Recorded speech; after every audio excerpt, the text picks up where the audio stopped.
Hello everyone, Darth here, and welcome back again to another overly analytical video essay. There's a fairly common trope in storytelling where a character eventually realizes that the object, ability, information, or motivation that they had been searching for was already within them from the very beginning. Well, this latest version of Mysterio got me thinking about Kylo, and how frequently a character's greatest desire was something they had all along. Let's examine Quentin Beck and Ben Solo, how their characters transformed from hero to villain, what their primary motivation was, and how we can learn from their mistakes. When I first watched Spider-Man Far From Home, something really struck me about Quentin Beck. Quentin was a brilliant young man who helped Tony create some of his most impressive tech. Now, there are two ways to look at Beck's character. One, he was crazy, his entire story was a lie, Tony stole nothing, Beck isn't that smart, he's just manipulative and has a lot of smart people working for him. Or two, everything he says is right, and he's a genius that Tony Stark stole from. I'm leaving a link in this Quora thread. These folks do a pretty good job of summarizing the different arguments, but for the sake of this video, let's assume everything we saw was real. Let's assume that Quentin was in fact a genius, who was taken advantage of and is now desperate to be seen as a hero and get the credit, praise, and adoration he deserves. And I'll tell you, I've found this character absolutely fascinating. He's charismatic, intelligent, brave, able to connect with people in exactly the way that they need the most. This entire movie was about finding the next Tony Stark, without Quentin even realizing that he already was. He already was Tony Stark's heir, one of the most brilliant minds on the planet, someone who could have used his intelligence, charisma, and leadership skills to protect humanity for years to come. Yes, Quentin wasn't anywhere near Tony's level of intelligence. Quentin needed all these people working together to create something that Tony could have built by himself in his garage. But Quentin could still do the job. Think about it, what would happen if this technology was thrown against the innumerable bad guys the Marvelverse is chock full of? This entire movie is based around the fact that Quentin wanted to trick people into thinking he was a great hero who could save the planet. But all he had to do was be a hero and save the planet. Quentin was actually fighting against himself this entire movie. He already had exactly what he wanted. And what about Ben Solo? He spent the sequel trilogy wanting to be the person in charge, the one with all the power. But think about it, what would have happened had he stayed a Jedi? He would have been the king of the Jedi once Luke died. And not only that, Luke was a general in the New Republic army, highly respected, a celebrity everywhere he went. That was Ben's future. Military leader, Grand Jedi Master, he would have had more power, influence, and respect than Kylo Ren ever did. Now, the premise of this idea is something I've discussed before, that Luke had nothing to do with Kylo turning. At this point, Snoke had already turned his heart. So contrary to popular opinion, Luke considering killing him is not what caused his turn. So what did? Because I realized something. Snoke had almost nothing to offer Ben that would tempt him. What is it that draws a student to the dark side? Usually the answer is power, so it's safe to assume the same for Ben, since somebody didn't feel fit to write a backstory for the most important plot point in the trilogy. Luke's star pupil, grandchild of the Chosen One, Ben was set to become a legendarily powerful Jedi. Luke says he's only seen this raw power once before, referring to Ben, which means that Snoke isn't that strong. So when Snoke first contacts Ben, what display of power does he offer that would tempt Ben? This isn't like Anakin deciding to apprentice to Sidious. Anakin wasn't initially seeking power, he was desperately seeking knowledge. He only ever saw Palpatine's weakness. He only saw Palpatine cowering before Mace. There was no display of power that historically had drawn past apprentices to a Sith master.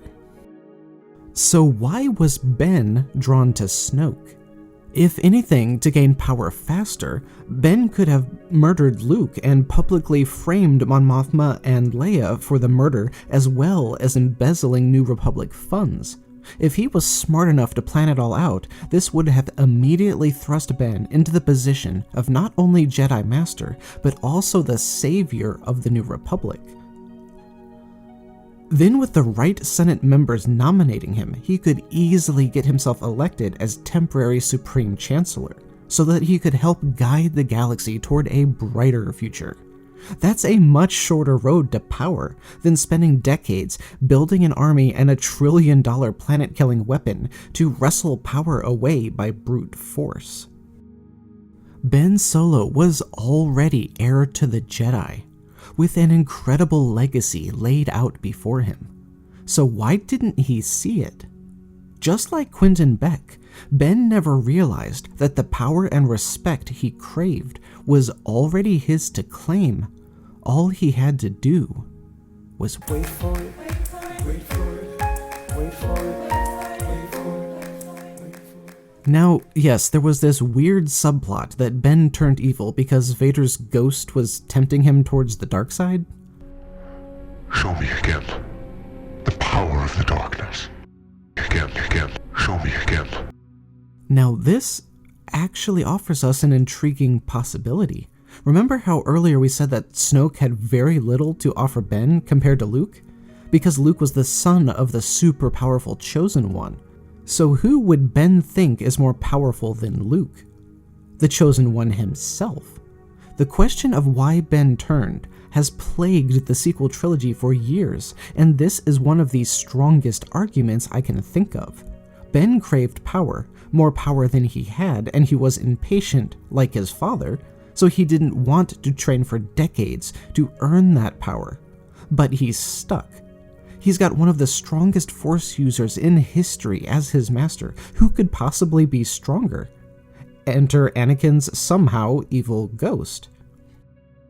That makes much more sense than Ben being tempted by old Pruneface, who literally only talked to Ben inside his mind. From everywhere I can find, Ben never personally met Snoke until after he killed all the other Jedi. So we have one of the most powerful apprentices ever choosing to believe the voice in his head is more powerful than the Jedi Master he can actually see. That's why I believe Anakin's ghost had to be the driving factor in Ben's turn. But at the same time, Ben wouldn't have idolized his grandfather, whom he had never met, a man who died, 15 years before Ben was even born? Especially because it's a recurring theme in Star Wars that people very quickly forget the past. Your sad devotion to that ancient religion has not helped you conjure up the stolen data tape. Luke Skywalker. I thought he was a myth. I'll be doing a separate video on that later. That's another really interesting topic. But no matter how we try to figure out the reasons for Ben's turn, one thing is absolutely clear. He threw away the very power that he was searching for in exactly the same way that Quentin threw away his shot. And it's not just villains who are so short-sighted. So many times people don't realize what they already had. Dorothy could have gone home anytime she wanted to. Poe always had the secret to being the Dragon Warrior. Miguel had his real grandfather with him the whole time.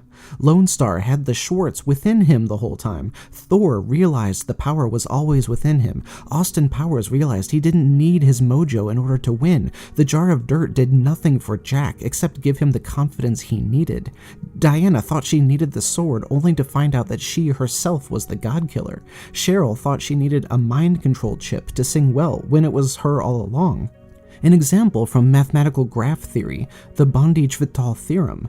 Given a graph on n vertices, if you add an edge between the two vertices of total degree at least n, and the graph becomes Hamiltonian, then you didn't need that edge. The Hamiltonian cycle was in the graph all along.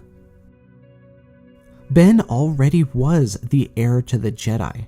He was the most powerful Force user that Luke Skywalker had ever seen.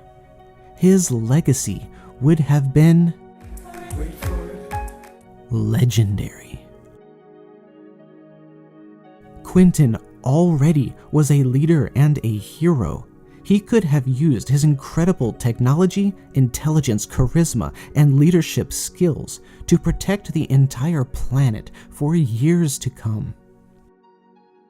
So as you go about your week, think about what your greatest desire in life may be. You may already have it and not even realize. Don't be like Quentin and Ben. If you want to be a hero, be a hero. Don't fall prey to the belief that you aren't enough. You are. Realize the power that you already possess. You don't need a crutch to lean on. You are stronger than the weakness within you.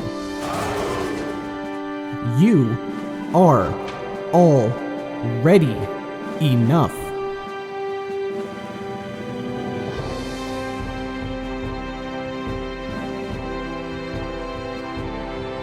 It's bad to kill. Guns kill. And you don't have to be a gun. You are what you choose to be. You choose. Choose. If you want to be a hero, be a hero.